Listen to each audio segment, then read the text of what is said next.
Sacred and solemn gathering for Good Friday. We gather at the close of what might have been for you a long and fatiguing week. And not only that, but carrying the weight of the world as it is, the grief, the violence, the uncertainty, the heartbreak that so many communities are living through even now. We gather to tell an ancient story which includes all of that, a story that refuses to be distant or domesticated.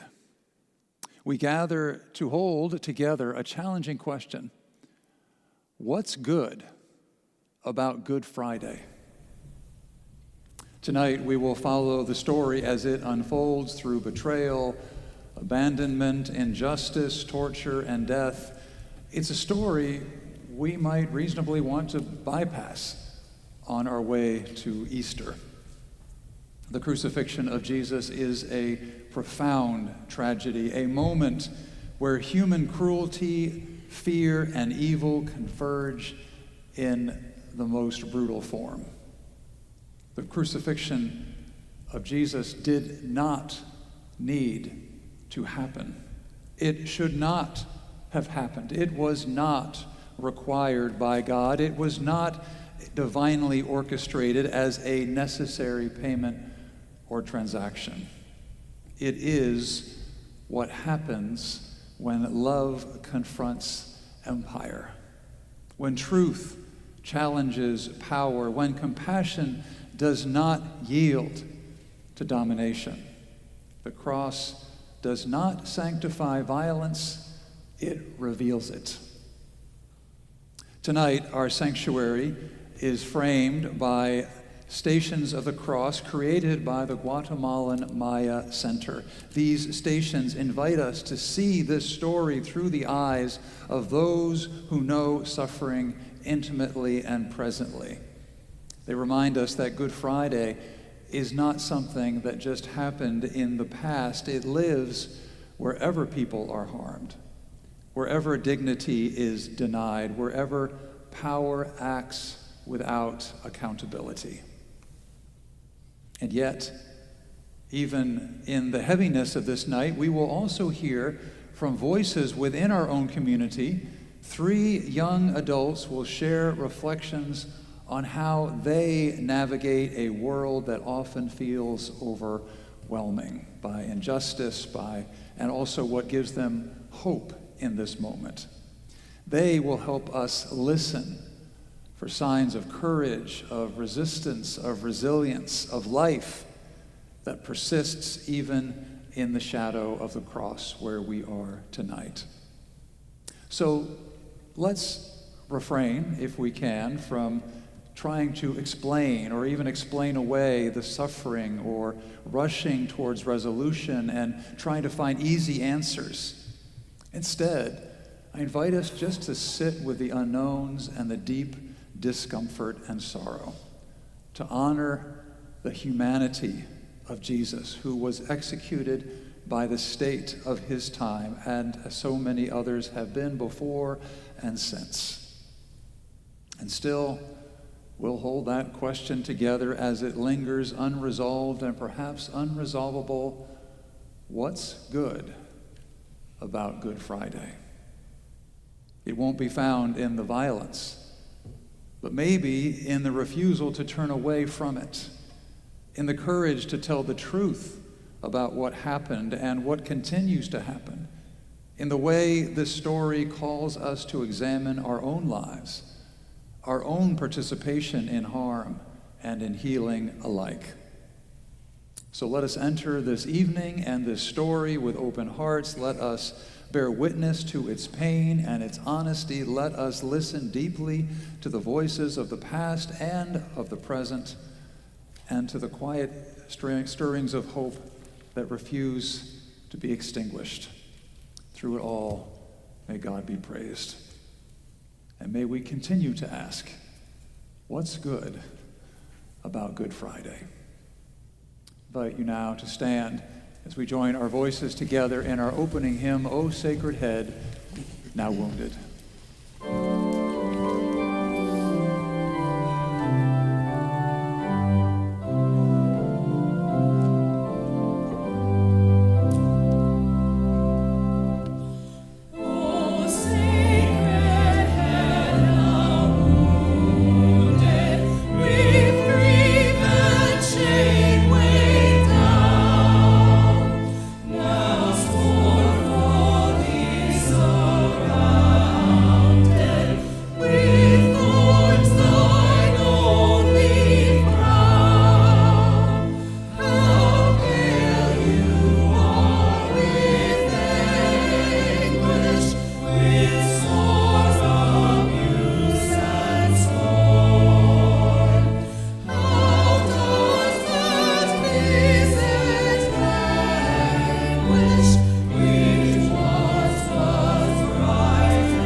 On this day of sorrow and silence, we remember Jesus, betrayed, beaten, denied, crucified. He was forsaken by power, by friends, by comfort. He cried out, my God, why have you forsaken me?" We hear that same cry echoing still today. We see Christ's suffering mirrored today in the pain of the poor and the marginalized, refugees at our borders, immigrants illegally detained and deported without due process, prisoners lost in a system built on punishment, not restoration, parents working 3 jobs and still unable to feed their children, students with challenges and without adequate resources, those whose histories are denied and identities erased. Like Jesus, they are stripped, mocked, and cast aside, not by accident, but by policies that favor the powerful, by budgets that serve billionaires, by systems designed to protect wealth, not life. Oh God, we confess, we live in a nation where the cross is worn, but not carried, where Jesus is named, but not followed. We ask for forgiveness for our complicity and our silence. Yet even now, on this darkest day, we remember the tomb is not the end. Your love is never buried for long. We dare to hope, even on a day like this. So kindle in us the courage of Christ to speak against empire, to serve the vulnerable, to weep with the suffering, to overturn tables where injustice and lies are brazenly sowed. May our faith not die on this hill, but rise again in action, in love made flesh, in justice rolling down like waters, in the name of the crucified one, of all the crucified ones. We pray, amen. Your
Shadow of betrayal, Luke 22, 1 through 6. Now the festival of unleavened bread, which is called the Passover, was near. The chief priests and the scribes were looking for a way to put Jesus to death, for they were afraid of the people. Then Satan entered into Judas, called Iscariot, who was one of the 12. He went away and conferred with the chief priests and the officers of the temple police about how he might betray him to them. They were greatly pleased and agreed to give him money. So he consented and began to look for an opportunity to betray him to them when no crowd was present.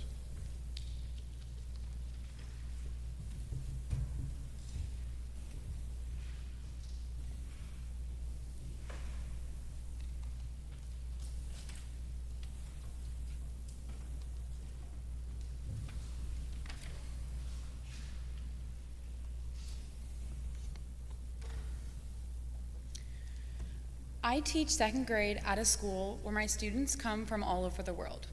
Some are first-generation immigrants from places like Afghanistan and Nepal. Others are second generation with families from China, Palestine, Somalia, Guyana, Kenya, and England. And some of my students' families have been in the United States for generations. I have the opportunity to do home visits, which are encouraged by our school to help us develop community with the students and their families to show them that we care about more than just their academic performance. During these visits, I get to hear what each family misses about their home countries and the barriers that they face trying to find work, continue their education, and build a life here. Again and again, I'm reminded of how much they have sacrificed, leaving home to start over, all so that their children can have different opportunities. And somehow, I, the 23-year-old fresh out of college, and the teacher that these families have traveled across the world for their child to have. I don't take that responsibility lightly. It's an incredible honor, but at times it can also feel like a lot to carry, on top of the already heavy burden of being tasked to shape the minds of the next generation. And when I think about the current conversations about who belongs and who doesn't, and the policies and decisions that shape the lives of my students, I'm reminded of the uncertainty of the world that they are growing up in and the fears and divisions that they will eventually come to understand. As a part of Gen Z, I don't really remember a time that didn't feel divided. I grew up in a post-9/11 world, in a constant stream of news where conflict and crisis were a part of the background of everyday life. In some ways, I think my generation has learned to expect it. We've gotten used to hearing about things that should feel shocking, and instead, they just feel normal. That kind of desensitization can make it easy to believe that this is just how the world is and how it always will be. But right now, in second grade, I see kids who don't lead with those divisions, mistrust, or learned hatred. I see them sitting together, sharing snacks, laughing at the same silly jokes, arguing over what game to play at recess, and then making up 5 minutes later. I see friendships forming across every kind of difference, language, culture, ethnicity, and background without hesitation. On days like Good Friday, where we sit heavy and hopeless, I get to see these small glimpses of hope, of what the world could be like, where difference isn't just something to overcome, but it's something that exists alongside connection. I don't see this as innocence that hasn't yet been corrupted. I see this as the result of intentional love from their school community. I see that love when every child's name is said correctly, helping to empower them to be their authentic selves.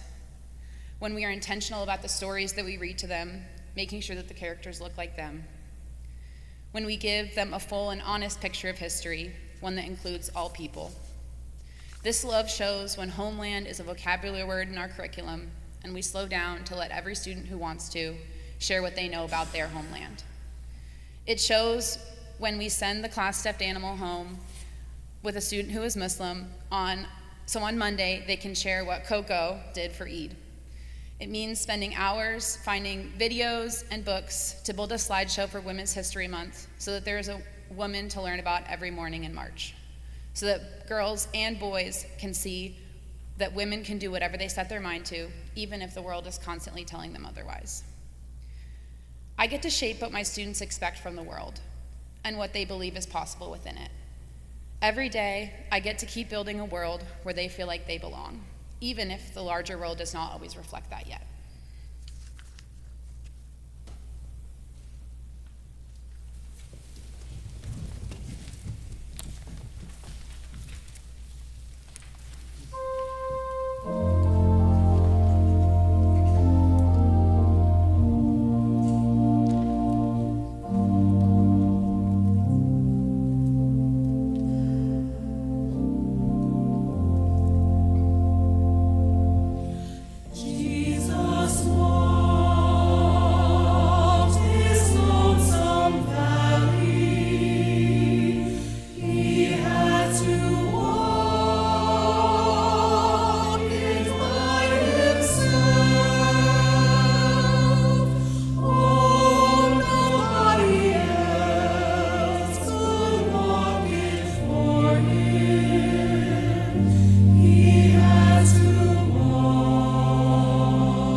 The shadow of the agony of the Spirit, Matthew 26, 36 through 44.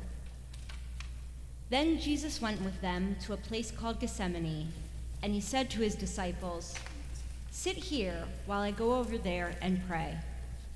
He took with him Peter and the 2 sons of Zebedee and began to be grieved and agitated. Then he said to them, "I am deeply grieved, even to death. Remain here and stay awake with me." And going a little farther, he threw himself on the ground and prayed, "My Father, if it is possible, let this cup pass from me, yet not what I want, but what you want." Then he came to the disciples and found them sleeping. And he said to Peter, "So, could you not stay awake with me 1 hour? Stay awake and pray, that you may not come into the time of trial. The spirit is indeed willing, but the flesh is weak." Again, he went away for the 2nd time and prayed, "My Father, if this cannot pass unless I drink it, your will be done." Again he came and found them sleeping, for their eyes were heavy. So leaving them again, he went away and prayed for the 3rd time, saying the same words.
The shadow of the arrest. Mark 14, verses 43 through 49.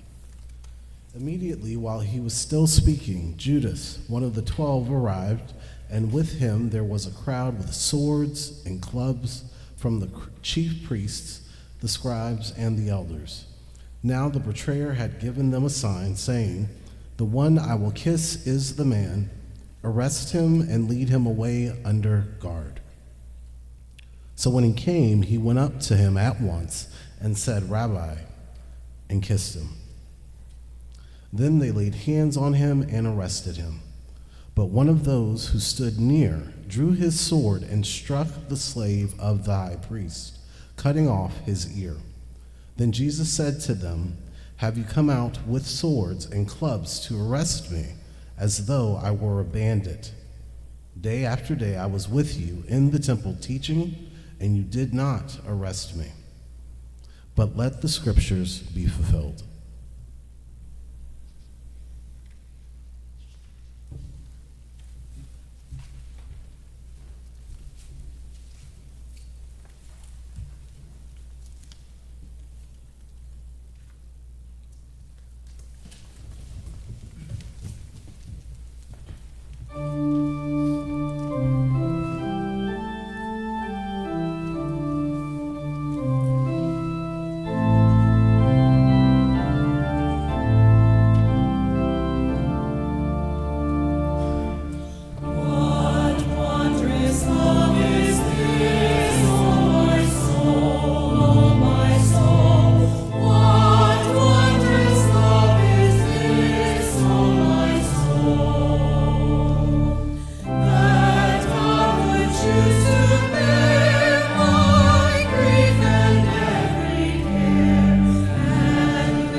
"2020 marked yet another era of racial reckoning. People protested police brutality of African American bodies all around the world. Companies began to initiate diversity, equity, and inclusion programs in the workplace, and Black Lives Matter became a part of the lexicon of advocacy and justice. Now, while I was filled with hope that things were going to change in meaningful ways for African Americans, history has continuously proved that it is difficult to grow much of anything from the toxic soil of this place we call America. Now, anyone who is a part of a minority community may understand the following sentiments, but my skin has been kissed deeply by the sun.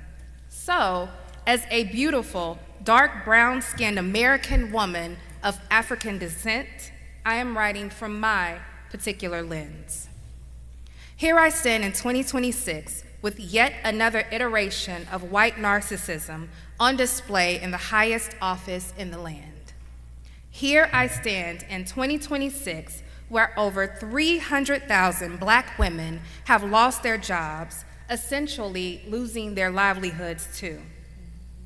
Take, for instance, the story of a Black woman PhD in a STEM field so rare that she was only one of two in the country. She was winning awards and being recognized all around the world. Fast forward to today. All of her government contracts have been revoked. She's had to close her nonprofit because they labeled it as anti-white. She's lost her home of 20 years, and she's had to start taking her kids to weekly food kitchens to feed them. Her story exemplifies the experience of far too many Black women in the United States today. And even though there are too many advocates and allies who have remained painfully quiet with their voices and especially their votes, we, Black women, should share these stories so that no one can later say that they did not know. Because when we share our stories, we remind people that Black women understand the deep bond between feeling the heartbeat of hope while simultaneously feeling the numbing sensation of hopelessness. Black women understand the connection between experiencing unspeakable pain while fighting to find and keep their inner peace. Black women know how fulfilling compassion is and how compassion overload can lead to exhausted complacency. We have provided nurturance to a hurting world, regardless of how much the world continues to hurt us. Even so, Black women tend to always circle back to hope, justice, and liberation for all people. We still hope and we still rise, and hopefully we will rest more. Now, as a beautiful, dark, brown-skinned American woman of African descent, my ability to always circle back to hope, justice, and liberation is directly connected to my spiritual ancestors and guides. As a leader in ministry, it's Jesus, divine co-sufferer and liberator, who reminds me that rest is not only needed in ministry, but it is, in fact, necessary. Because it was Jesus who was able to rest through the chaos of the storm on a boat, maintaining a level of peace that confused and amazed the disciples. So on this Good Friday, as we acknowledge Jesus' ability to rest before making the ultimate sacrifice for all people, let us who claim inspiration to his life and ministry remember these words from the lens of a Black woman. In her book, Eloquent Rage, Brittany Cooper writes, "If we spent as much time thinking about how he, Jesus, lived as we do worshiping how he died, our faith will demand that we prioritize a better integration of flesh and spirit, of humanity and divinity than we do." Well, I also depend on Harriet Tubman and Octavia Butler to help me circle back to hope, justice, and liberation. Their lives remind me of the Black girl magic that happens when the conjuring of our inner divine leads to a multi-dimensional embodiment of liberation. And on days when I'm sick and tired of being sick and tired, I imagine Harriet, the goddess of liberation, traversing on a cold night, following her North Star, pulling freedom from the mud, one foot in front of the other, not fast, but sure. On days when reality is too much to deal with, I imagine Octavia, the goddess of prophecy, sitting in a chair by a window in her cabin in the woods, creating worlds from the depths of her divine Black woman imagination. My recollections connect me to the 92% of Black women who voted against this current regime. and reminds me that Black women have always known how to make something out of nothing and how to create a way out of no way.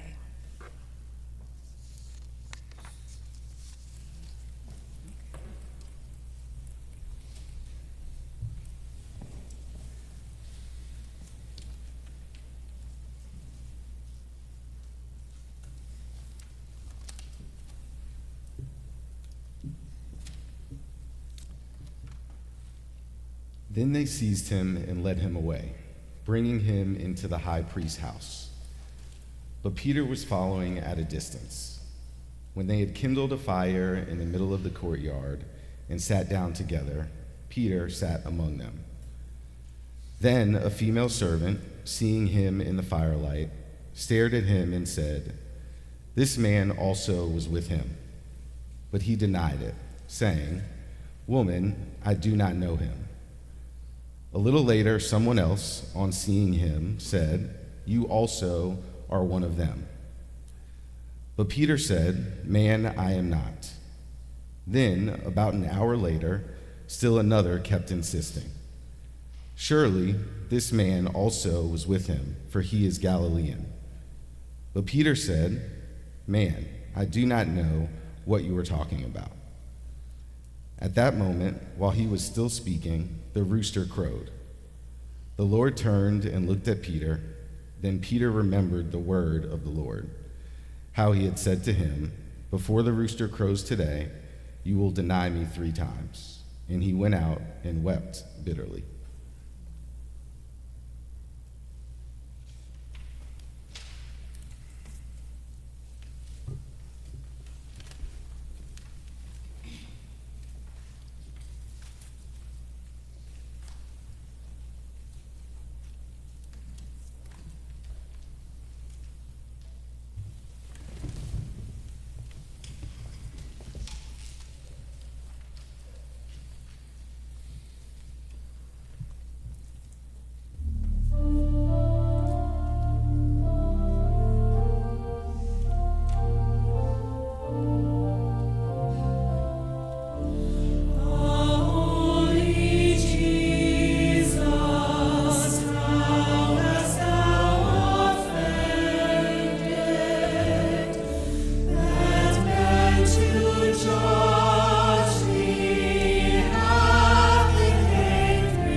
I was coming out of the closet in the mid-1990s when the queer community was still dealing with the trauma of the AIDS crisis. It was a time of immense fear, but also increased representation. Growing up in a rural blue-collar iron mining community in the upper Midwest, I learned quickly that who I am as a queer man makes other people feel uncomfortable, and that I needed to mask my true identity and to become a chameleon to remain safe. The first place I ever heard that being gay was a sin or wrong was in a church, and the people that were the most cruel to me were my own family members that labeled themselves as born-again Christians. My first teaching job was in a large middle school near downtown San Jose, California. For 4 years, every day, students, not my own, called me a faggot. I learned to keep my guard up and emotional walls up at all times. And I'm still unlearning, and I'm still trying to figure out how I can open myself up and connect with people, including my current students. Under the current federal administration, I am once again learning that queer identity is scorned in U.S. society. My trans brethren are under direct attack. My professional life involves research that centers queer experiences in music spaces, mostly focusing on honoring trans and gender expansive people. Every time I read a headline like, X university quietly shuts down gender and sexuality degree, or X university quietly closes LGBT center, or, as actually happened at Texas A&M, X university says Plato is promoting radical gender ideology, my heart breaks, and I feel despair. To me, community is everything. Spaces like this church, my chosen family, and queer community spaces are where I experience healing, affirmation, and where I find joy. Hope, for me, is not abstract. It's something that every day I try to practice. It means showing up authentically even when it feels risky. It means investing in relationships that are mutual and life-giving. It means creating inclusive spaces for young people, especially in my work as an educator. It means staying connected to spirituality in a way that affirms who I am. It means supporting causes that uplift the queer community, like AIDS Life Cycle, which I participated in 4 times, and an event that absolutely changed my life. I find great hope in the younger generation who are more expansive in how they understand sexuality and gender. They remind me that the world can change and is changing. I also find hope in small, everyday moments. Laughter with my friends, snuggles with my cats, experiencing new local coffee shops, the Beltline, sunshine, walking through Piedmont Park, riding my bike, making music, and being part of a community that sees and celebrates me. Ultimately, for me, hope looks like refusing to shrink and continuing to believe that I deserve love, belonging, and a full, joyful life exactly as I am.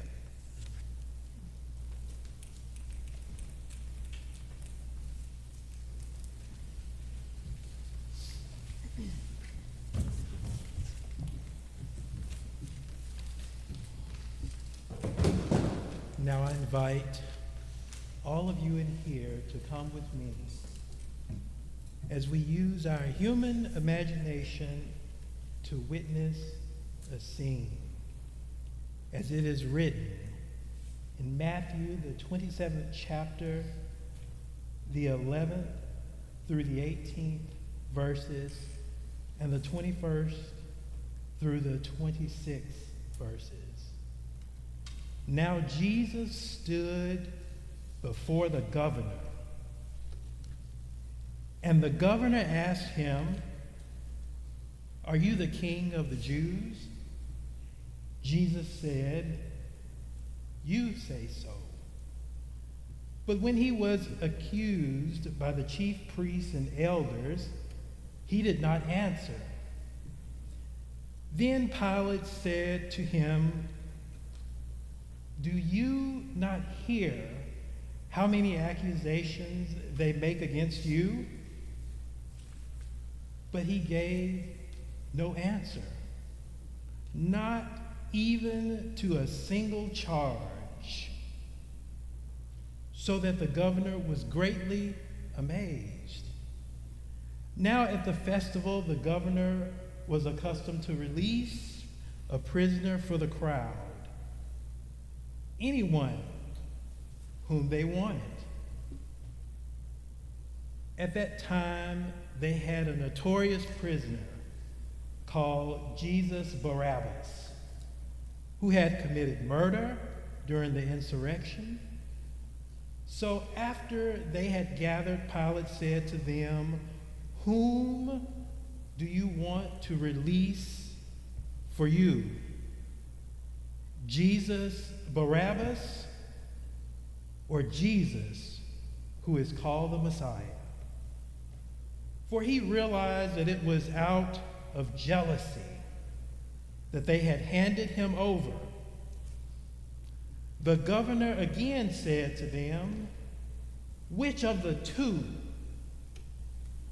do you want me to release for you?" And they said, "Barabbas." Pilate said to them, "Then what shall I do with Jesus, who is called the Messiah?" All of them said, "Let him be crucified." Then he asked, "Why? What evil has he done?" But they shouted all the more, "Let him be crucified."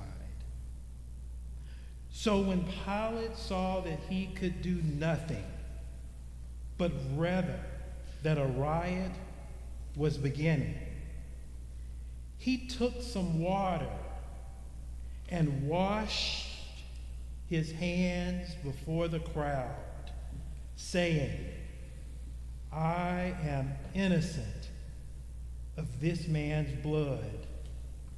See to do it yourselves." So he released Barabbas, the insurrectionist, for them.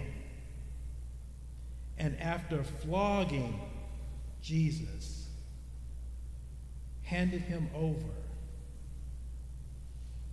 to be crucified.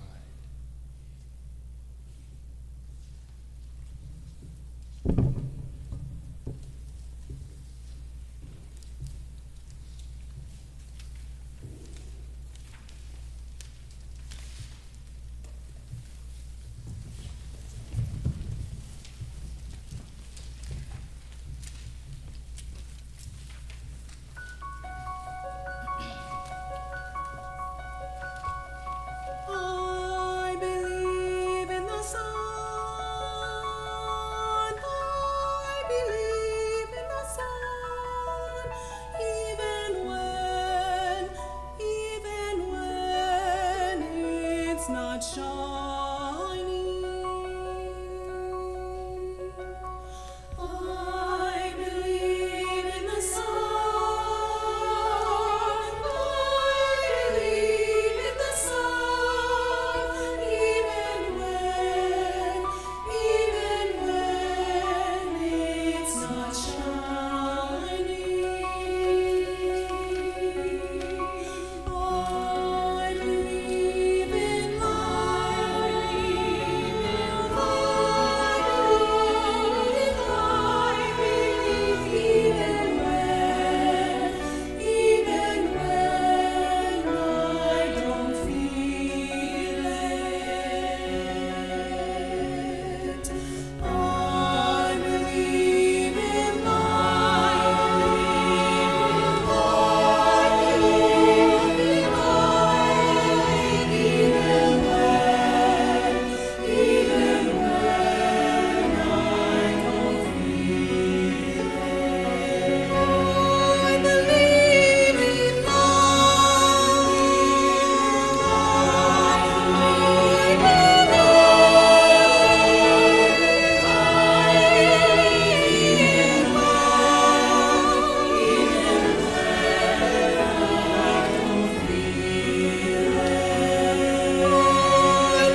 the soldiers of the governor took Jesus into the governor's headquarters, and they gathered the whole cohort around him. They stripped him and put a scarlet robe on him, and after twisting some thorns into a crown, they put it on his head. They put a reed in his right hand and knelt before him and mocked him, saying, "Hail, King of the Jews!" They spat on him, took the reed, struck him on the head. After mocking him, they stripped him of the robe and put his own clothes on him. Then they led him away to crucify him. As they went out, they came upon a man from Cyrene named Simon. They compelled this man to carry his cross. And when they came to a place called Golgotha, which means place of a skull, they offered him wine to drink mixed with gall. But when he tasted it, he would not drink it. And when they had crucified him, they divided his clothes among themselves by casting lots. Then they sat down there and kept watch over him. Over his head they put the charge against him, which read, "This is Jesus, the King of the Jews."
after these things, Joseph of Arimathea, who was a disciple of Jesus, though a secret one, asked Pilate to let him take away the body of Jesus.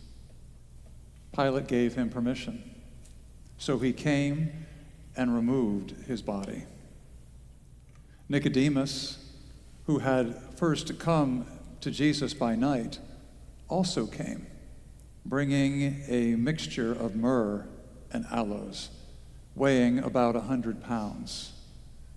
They took the body of Jesus and wrapped it with the spices in linen cloths, according to their burial custom. Now there was a garden in the place where he was crucified, and in that garden there was a new tomb in which no one had ever been laid. And so, because it was the day of preparation for Passover, and the tomb was nearby, they laid Jesus there.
Hey, how are you?